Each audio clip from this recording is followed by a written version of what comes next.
Francelia Belton, welcome to the Rocky Mountain Writer Podcast. Hi, Mark. Thanks for inviting me. I appreciate it.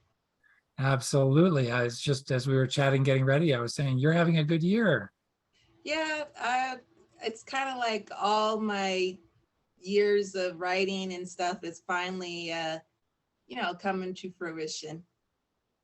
That's great. Well, we're going to get to both the short stories. What you're talking about are the two short stories you're being published or have been published, one already. I'll get it straight. One has already been published in Denver Noir. I'm honored to say I've got a short story in there with you and a bunch of other fine Denver-based writers, Yes. although I'm not in Denver anymore. But then also you have a short story in the brand new RMFW short story anthology that's coming out very shortly, Bizarre Bazaar.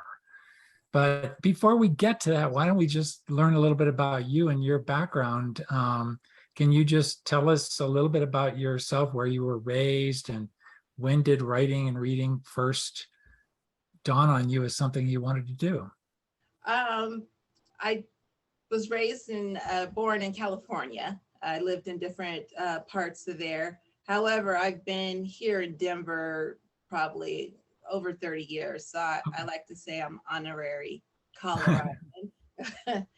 And I just always loved reading. I don't remember exactly when it started, but I do know I always read as a kid. I used to be that kid that was at the library every summer to do the book challenge, the summer challenges that they have.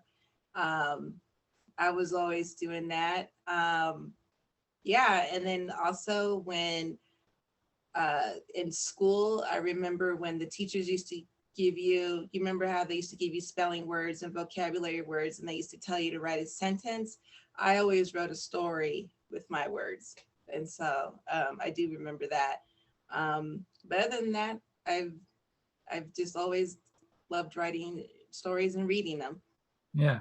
Did you have one parent or the other? Was it friends who turned you onto it? Was it just something in your own imagination that you started to enjoy this idea of storytelling? Well, my mom was a huge reader. I do remember that she had like I wouldn't say a room full of books, but she definitely had bookshelves with lots of books. So Yeah. I more than likely I got my love of reading from her. Yeah, that's great. And what about the sort of more serious writing side? When did you sort of bear down?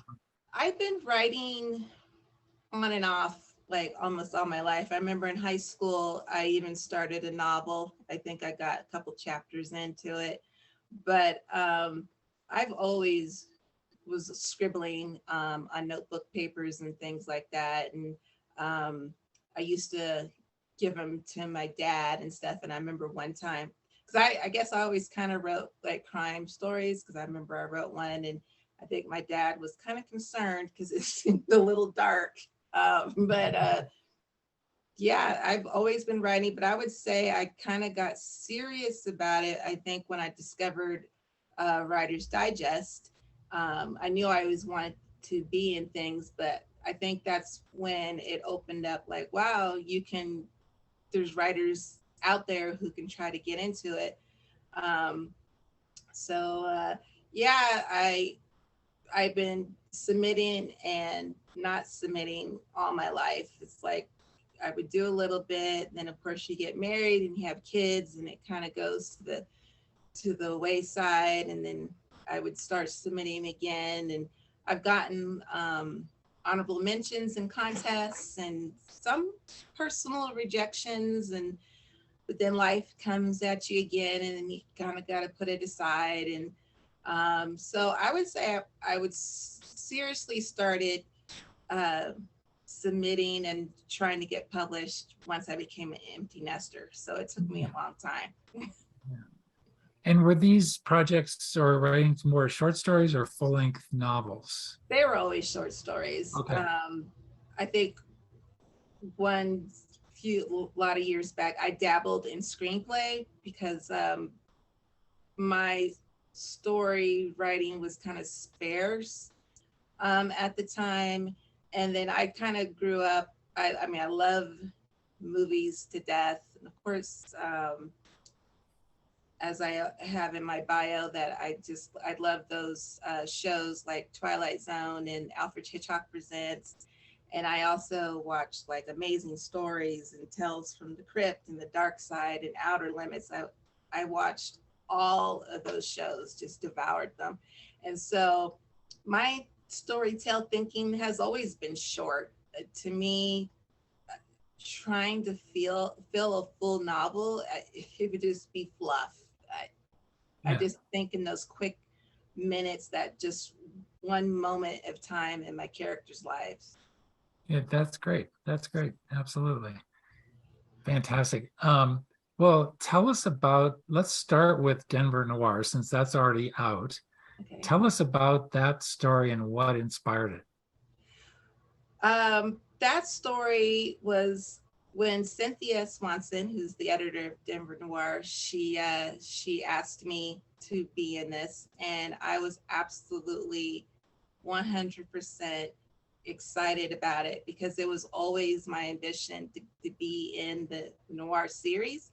I didn't know how it was going to happen, but I was going to figure it out. So her asking me was a pleasant surprise. And one of the things she asked was, what neighborhood you want to do. And initially I was going to do City Park because that's the one I live in. But I was like, really not much happens here that so the more I thought about it, I thought about 5 Points, because I read somewhere that it was considered the Harlem of the West back in the 40s, 50s, and 60s. And I just found that fascinating. And I knew right away then that I was going to have a jazz player. And I picked the trumpet because that's my favorite instrument out of the jazz ensemble.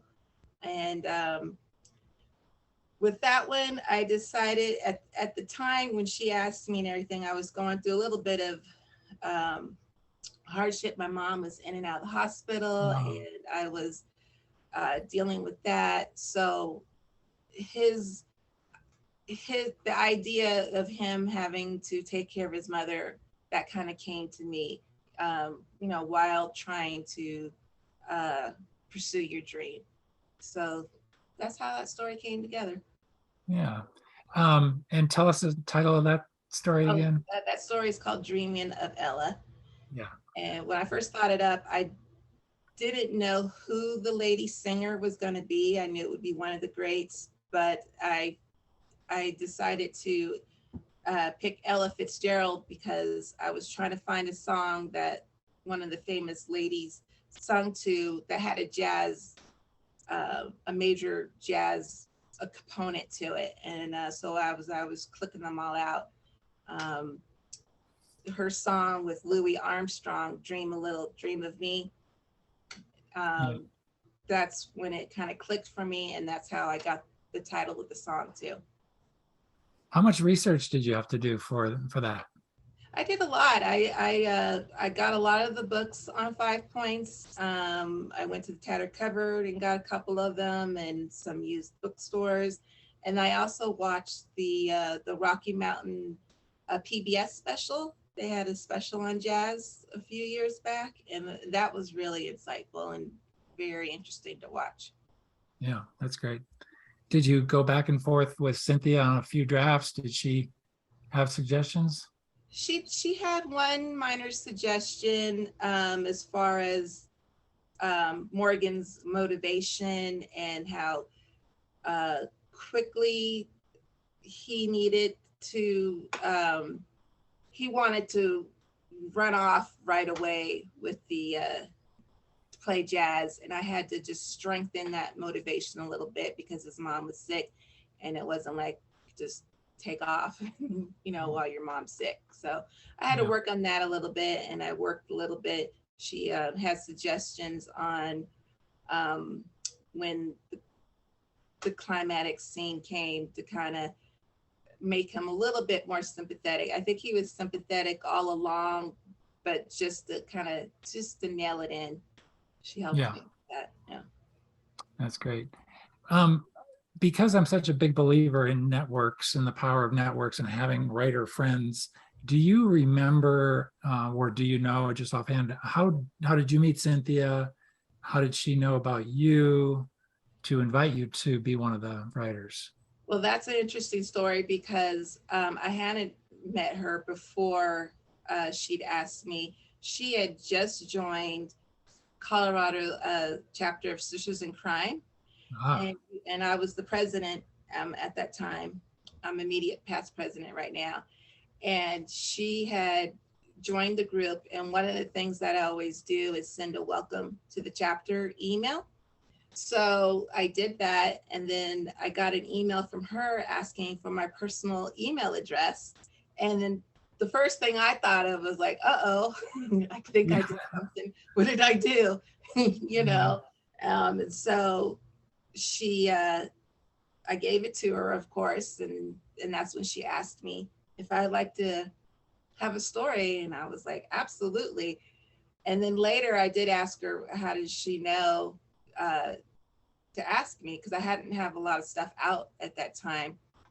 And she said that since I was the chapter president of Sisters in Crime, I must have a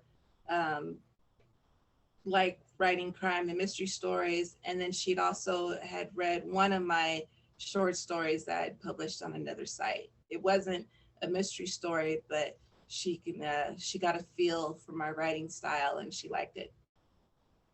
that's great. Well, it still proves my point about being in the network because you worked your way up in Sisters in Crime. You probably, because I'm guessing you volunteered at various levels, stayed active in the organization, Yeah. and had you not been president at that time to send out that welcome letter, I mean, there's a chance you never would have been invited to be in. I absolutely believe that Yeah, all my time I put into Sisters in Crime, that was my big payoff. that's a decent payoff. That's a decent payoff. Yeah, that's great. Okay, let's shift over to the story you wrote for Bizarre Bazaar.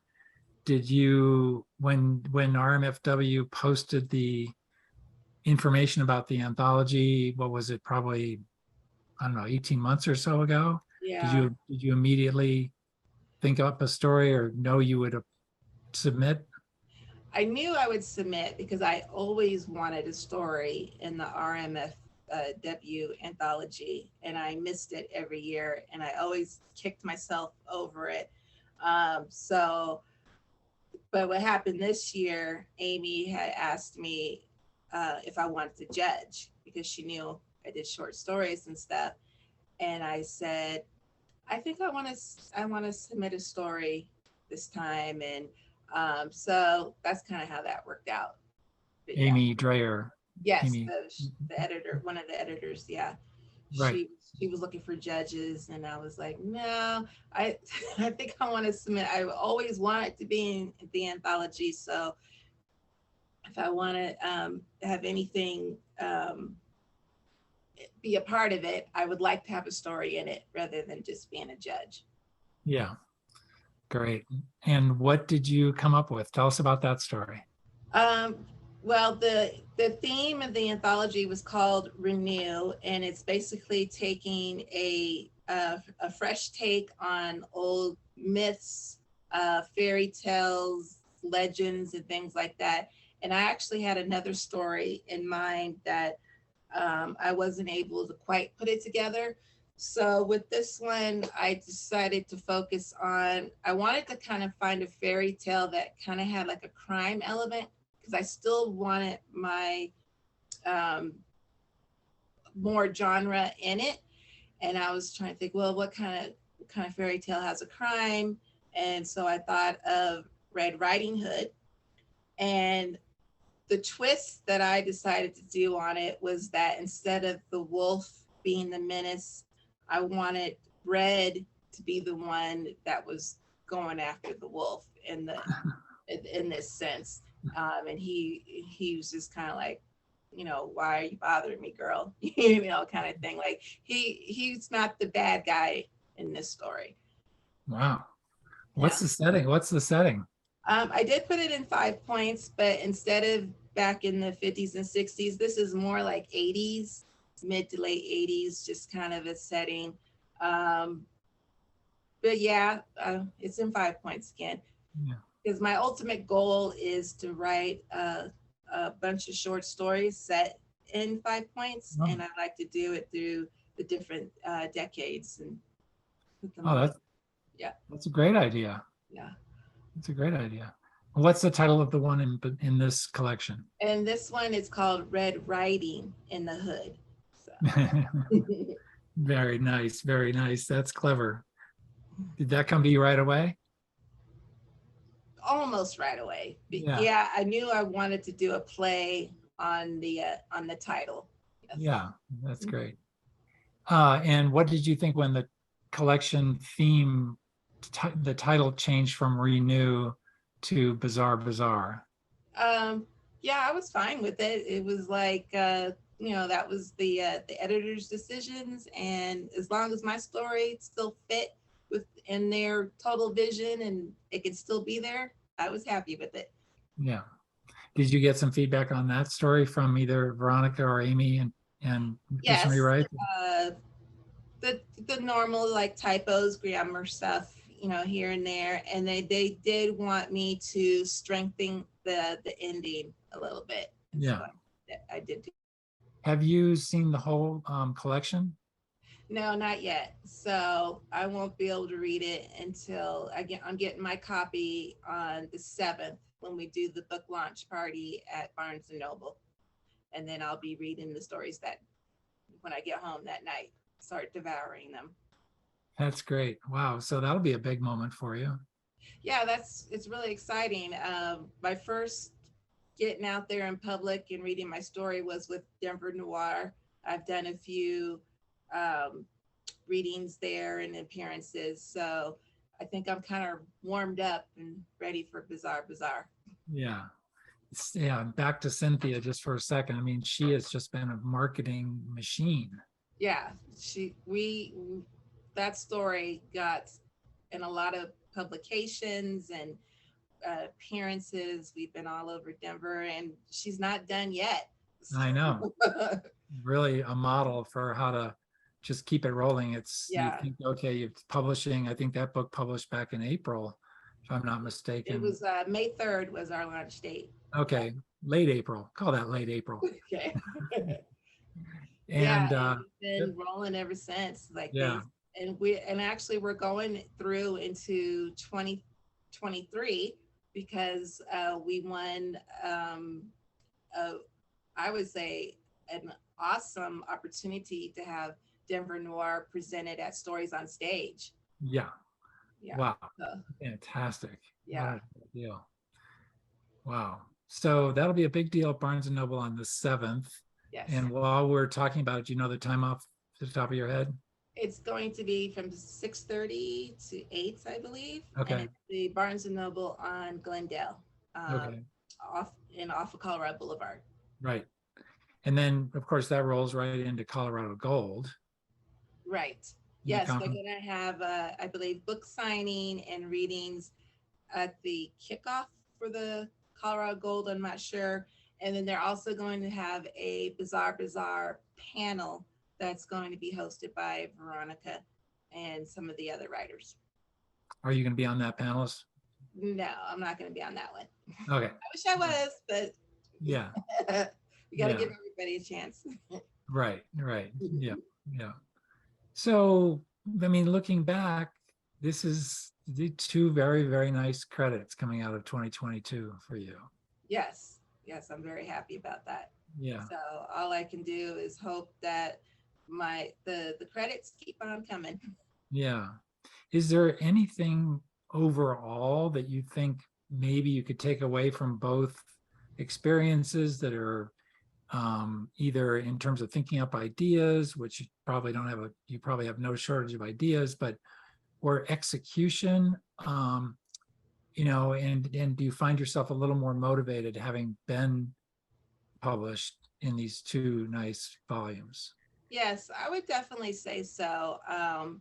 And the number one thing I would say is never give up, because when the story gets hard or you feel blocked, and I think everybody goes through that, even when you have the great idea, I think you just hit that moment where you're like, oh, this sucks, or this is not working.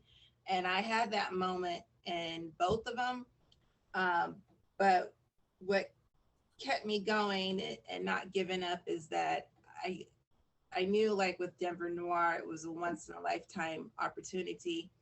And then even though for the RMFW, they come out every 2 or 3 years, whatever, I didn't want to miss it again. It's like, here's this opportunity. I've been asked to submit and see if I can, have a story chosen.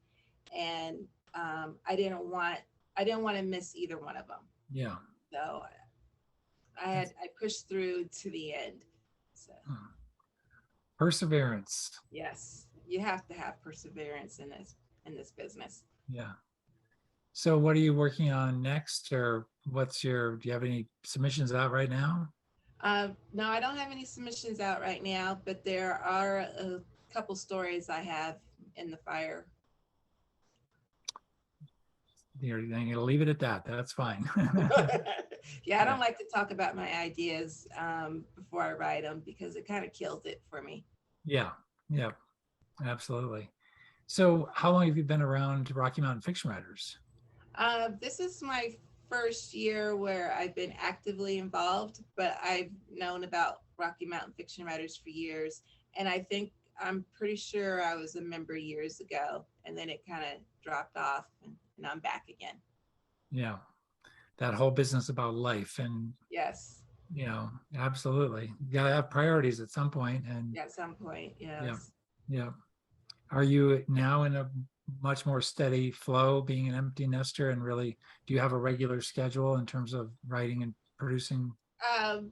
This year, I would say 2022 was my actually harder year than 20 and 21, just because I got a promotion at my job. So I have like more responsibilities with that. And then, I have family, taking care of my mom, getting her to doctor's appointments and things like that. So my schedule's been a little unstable, but I'm working on getting it back. I usually write first thing in the morning before I go to work. Is how I have to work it out. Yeah, nice. Well, congratulations, Francelia. This is just great. Excellent rundown. It's great to hear your stories about your success and what went into them. So thank you. I appreciate you inviting me to the podcast. It was another pleasant surprise to see in my inbox. I was like, wow. So, that's great. Thank you. Well, we always like to wrap it up with paying it forward a little bit and passing the word about a writer or a book. So if you want to recommend either a writer or one specific title, that'd be great. Well, right now I'm currently reading Crime Hits Home from Mystery Writers of America. And that's another big goal of mine, is to be in one of their anthologies. So hopefully one day that'll happen. Set your sights where they need to be. Absolutely. Right. Francelia, thank you so much. We'll talk to you real soon and catch up with you again, I hope. All right. Thank you again, Mark. Have a good evening.